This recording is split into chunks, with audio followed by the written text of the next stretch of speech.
Now, the World Bank has pledged $1 billion to India to help tackle the coronavirus pandemic there. More than 2,500 infections have now been confirmed in the country, and more than 70 people are now known to have died.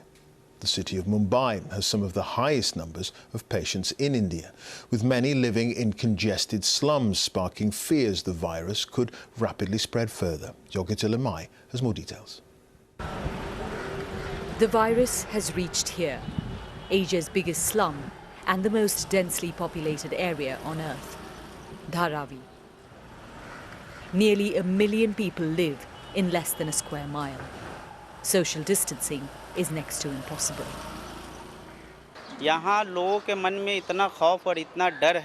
People are extremely scared here. If Italy's healthcare system, which is ranked second in the world, couldn't cope, India is far behind them. Here in Dharavi, as well as in other slums of the city, people have tested positive for coronavirus. Once that happens, they usually try to seal the area and then go door to door to check who else might be infected.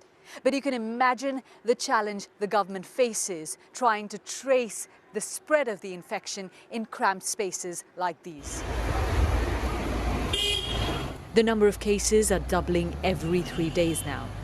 The healthcare system is already struggling. A doctor treating COVID patients at a hospital that caters to at least 3 million people described the condition there. Fearful of speaking out, she didn't want her face to be shown.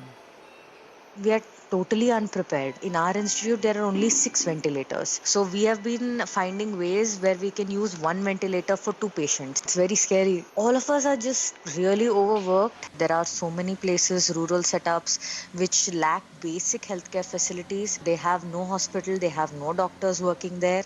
And I think they are going to be hit the worst by this illness.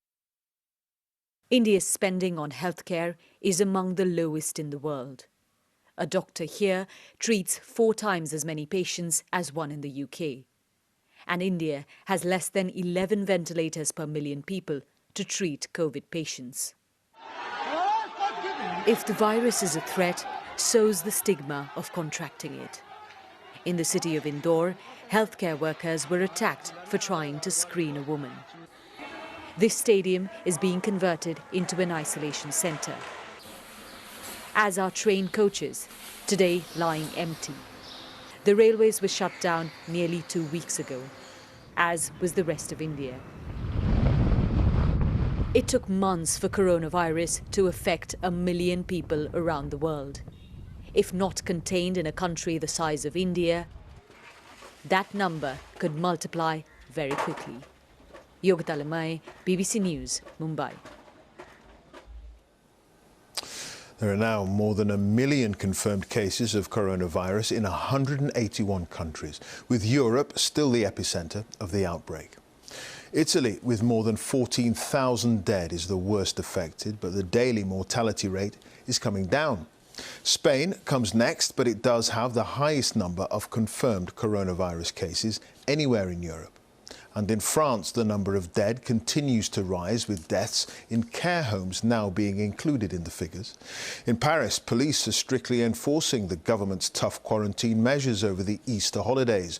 Railway stations, airports and major roads will be monitored to prevent people leaving the city. Lucy Williamson has more details. It's not only nations that thrive on liberty, epidemics too. At stations across Paris today, every journey began with a police check. Freedom of movement, a new national threat. Do you have your piece of paper? Of course. Yeah.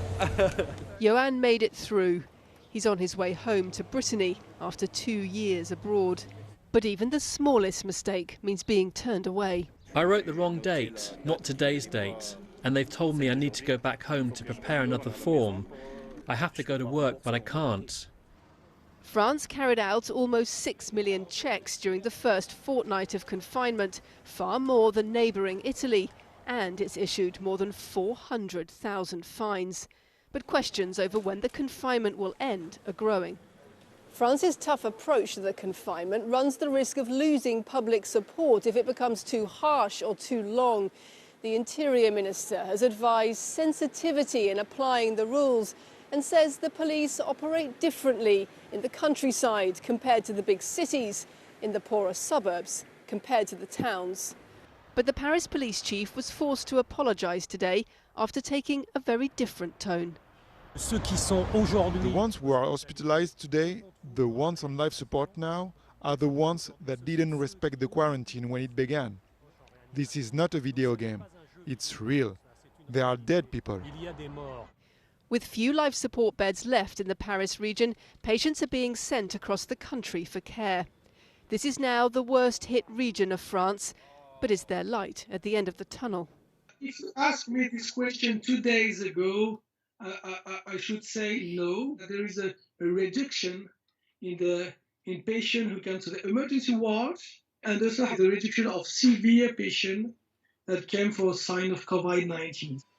Hafid says there were no new admissions to intensive care in his hospital today, a first since the epidemic began. The first glimpse of hope here after weeks of fear and frustration, the first sign that confinement might have worked. Lucy Williamson, BBC News, Paris.